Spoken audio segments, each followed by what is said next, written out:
जय शनिदेव सभी को। आशा करती हूँ आप सभी अच्छे होंगे और बढ़िया से वीडियोस एंजॉय कर रहे होंगे, बहुत कुछ सीख रहे होंगे और स्पिरिचुअल लेवल पे बहुत ज्यादा आगे बढ़ गए होंगे। जैसे जैसे आप अपने जीवन में जाप को लाते हैं वैसे ही ध्यान करना भी बहुत जरूरी है। और जाप और ध्यान अकेला अगर आपका बहुत सटीक तरीके से लगने लगा है तो साथ में त्राटक को भी आप इन्वॉल्व कर सकते हैं। ये 3 स्तंभ हैं दृष्टि खोलने के लिए। तो आज का मैं जो टॉपिक बात करने जा रही हूँ वो दिव्य दृष्टि के ऊपर है।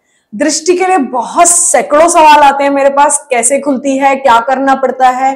थर्ड आई बैचेस भी चलाए हैं लेकिन सबकी नहीं खुल पाती है और सबको इजीली प्रदान नहीं होती है, क्योंकि दिव्य दृष्टि एक प्रकार का प्रतिबिंब होता है जो आपके सूक्ष्म शरीर से जुड़ा होता है।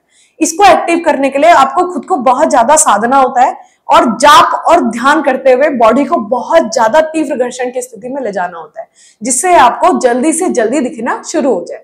बहुत सारे साधु संत और आजकल आपको जो इंफॉर्मेशनल वीडियोस मिलते होंगे सब ये बताते हैं कि आप ध्यान कीजिए, ध्यान करने से दृष्टि मिलती है।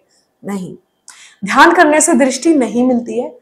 दृष्टि जब मिलती है जब बॉडी की ऊर्जाएं बैलेंस होती है।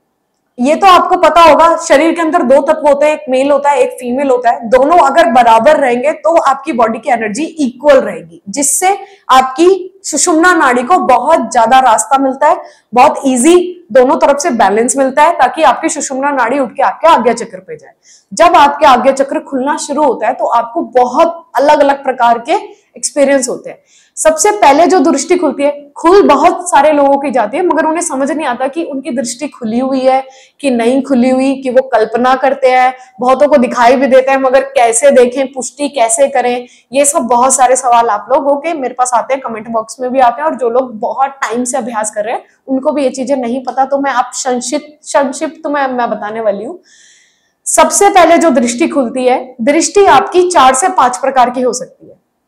सबसे पहले जो दृष्टि खुलती है वो आपकी भाव दृष्टि होती है, जो आपको देवता का जप करते हुए भी मिल सकती है। अगर आप ध्यान नहीं करते या त्राटक नहीं करते, सिर्फ जाप करते हैं और सिर्फ नाम जप करते हैं या सिर्फ जयकार लगाते हैं या मन में उस देवता का नाम लेते हैं जिनको आप प्यार करते हैं, तो आपका उनसे एक भाव जुड़ जाता है, जिससे आपके शरीर का जो पॉजिटिव तत्व है वो बहुत ज्यादा बढ़ जाता है, जो आपके राइट कान से जुड़ जाता है।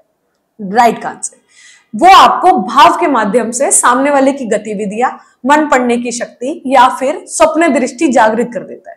शुरुआती सिम्टम ये होते हैं कि आपकी बॉडी थोड़ी वीक हो जाती है, आलस्य बहुत ज्यादा होता है, पाचन शक्ति कमजोर हो जाती है और शरीर में धीरे धीरे बहुत कम, मतलब कभी लूज मोशन होंगे, कभी घबराहट बनेगी, शरीर हिलना शुरू हो जाता है अंदर से। बहुत सारे लोगों की शिकायत होती है कि हम बैठ नहीं पाते हैं, हमें महसूस होता है, हमें पता चलता है, लेकिन पता नहीं वो दृष्टि है या नहीं। तो पहली दृष्टि होती है आपकी भाव की दृष्टि, जो आपको भाव के साथ बताती है। मतलब आपको भाव आएगा और आपको पता चलेगा कि शायद ऐसा मुझे उसके बारे में पता चल रहा है, वो हो गई भाव दृष्टि। दूसरी दृष्टि होती है आपकी दिव्य दृष्टि। देवता के दर्शन प्राप्ति के लिए और देवता को खुली आंखों व बंद आंखों देखने के लिए आपको दिव्य दृष्टि की सहायता पड़ती है, जो हर किसी की नहीं खुल सकती। उसके लिए दृष्टि की 5 परतों को पिघलाना पड़ता है। हमारे आज्ञा चक्र से पहले, हमारे आज्ञा चक्र को खुलने से पहले 5 परतों मतलब 5 दीवारों का सामना करना होता है, जो बहुत ज्यादा मजबूत सीमेंट जैसी बनी होती है, जिन्हें पिघलाने के लिए आपको छेनी हथौड़े की जरूरत पड़ेगी। छेनी आपका जप हुआ, हथौड़ा आपका ध्यान हुआ। दोनों को इस्तेमाल बैलेंस रूप में करना है। बैलेंस करके करेंगे तो वो आप भेद देंगे। पहली लाइन, दूसरी लाइन, तीसरी, चौथी और 5वीं, 5 दीवार एक एक करके खंडित होगी और आपको दिखना शुरू हो जाएगा, जिसे हम दिव्य दृष्टि कहते हैं। आकृतियां दिखेंगी, कलर्स दिखाई देंगे, अलग अलग रूप से आपको देवता के दर्शन होंगे। जिस देवता को आपने फोटो में देखा है वो तो दिखेंगे ही दिखेंगे। ऐसे देवता भी दिख सकते हैं जिनको अपनी जिंदगी में आपने कभी देखा ही नहीं। स्वप्न दृष्टि खुल जाएगी, शरीर में खिंचाव होने लगेगा, भूख कम हो जाएगी, ज्यादा देर तक ध्यान लगा पाएंगे, 24 घंटे मन में मंत्र गूंजेगा, इवन सोते हुए भी आपकी आत्मा जप करना सीख जाएगी। तब आपकी दिव्य दृष्टि जागृत होने की स्थिति आ गई है। पूरी तरह से जब खुल जाएगी तो आपको फोटो जैसा, पिक्चर क्वालिटी जैसे आप टीवी देखते हैं चलेगा नहीं, बस क्लिक होना शुरू हो जाएगा। फोटो फोटो फोटो फोटो, वो आपकी दिव्य दृष्टि है। आप समझ पाएंगे, आकृतियां दिखेंगी, मेज दिखेगा, टेबल दिखेगा, सिर्फ ब्लैक एंड व्हाइट। शुरू में बहुत ज्यादा क्लियर नहीं दिखता है, सिर्फ ब्लैक एंड व्हाइट दिखता है। उसके बाद जो दृष्टि खुलती है आपकी, वो खुलती है ज्ञान दृष्टि, जिससे आपको देखने का ज्ञान प्राप्त होता है। क्योंकि दिव्य दृष्टि तो शायद 70 to 75% लोगों की खुल जाती है, जिसे हम सेंसेस भी बोल सकते हैं। भाव दृष्टि के साथ साथ दिव्य दृष्टि खुल गई, देवता दर्शन होने लग गया, स्वप्न दर्शन खुल गया। उसके बाद क्या? उसके बाद खुलती है आपकी ज्ञान दृष्टि।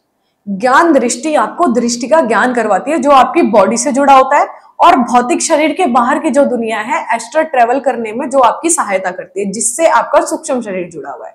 स्थूल शरीर और सूक्ष्म शरीर को दोनों को हम अलग पार्टीशन में कर देते हैं, दोनों का पार्ट अलग हो जाता है।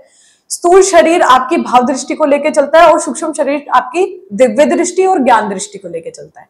ज्ञान दृष्टि जब आपकी खुलने लगती है तो आपको देखने के साथ साथ उसका मतलब भी समझ आने लगता है। जैसे क्रॉस दिख रहा है तो दोनों की क्रियाओं का बंधन आपस में जुड़ा हुआ है, ऐसे ज्ञान दृष्टि जो आत्मज्ञान होना शुरू हो जाता है। सबसे लास्ट दृष्टि जो होती है, चौथी दृष्टि, जिसे हम लोग ऋषि दृष्टि कहते हैं। जब आप एक स्टेज पे पहुंच जाते हैं, जब आपका ध्यान धारणा में बदल जाता है, उसके बाद आप समाधि की स्टेज में पहुंचते हैं। जब आप समाधि को क्लिक करने लगते हैं तो आपका सहस्रार चक्र टच करने लग जाती है, आपकी कुंडलिनी। जब सहस्रार चक्र को टच करने लग जाती है तो आप ऋषि दृष्टि की तरफ बढ़ जाते हैं, जिसे हम बहुत हाई लेवल की दृष्टि बोलते हैं। हर किसी की नहीं खुल पाती है, लेकिन जिनको मोक्ष प्राप्ति होती है उससे पहले वो प्रत्यक्ष देवता देखने की शक्ति, जिसे हम प्राप्त बोलते हैं, जो प्राप्ति होती है उसे हम ऋषि दृष्टि बोलते हैं। जो सिर्फ आदि पुरुषों या युग पुरुषों या जो अपने आप को पूरी तरीके से साध चुके हैं, सामने से जिन्होंने प्रत्यक्षीकरण किया हुआ है देवता का, अप्सराओं का, सुंदरियों का वर्णन जैसे आप देखते हैं, जैसे जो महर्षि वाल्मीकि जी के पास थी, वो ऋषि दृष्टि थी। जब जीभ पे आपके सरस्वती बैठी हो, कंठ में आपके माता लक्ष्मी हो और सहस्रार आपकी कुंडलिनी छू रही हो, तब आपकी ऋषि दृष्टि जागृत होती है। ऋषि दृष्टि आपके दोनों नाड़ियों से जागृत होती है, तत् और सत। दिमाग के दोनों तरफ दो नाड़ियां होती हैं, ये साइंटिफिकली भी है, और आपके पिनल ग्लैंड को टच करती हुई दोनों को जोड़ती है और जो सामने एक प्रतिबिंब बनाती है, जिससे आपकी ऋषि दृष्टि कनेक्ट करती है। ये बहुत हाई लेवल की दृष्टि है। होपफुली सबको समझ आया होगा। और दृष्टि का कॉन्सेप्ट अलग अलग प्रकार से सबकी खुलती है। किसी को तत्काल दिखाई देने लगता है, किसी को नेगेटिविटी दिखाई देती है, किसी को पॉजिटिविटी दिखाई देती है। अपने आप को बराबर रखिए, ध्यान जाप और त्राटक कीजिए, लगातार नियम कीजिए, सात्विक रहिए, बाहर का बिल्कुल भी मत खाइए, घर का भोजन बना खाइए। जितना सात्विक भोजन खाएंगे उतनी जल्दी प्राण ऊर्जा उठ के आपकी सहस्रार को छुएगी। जय शनिदेव सबको।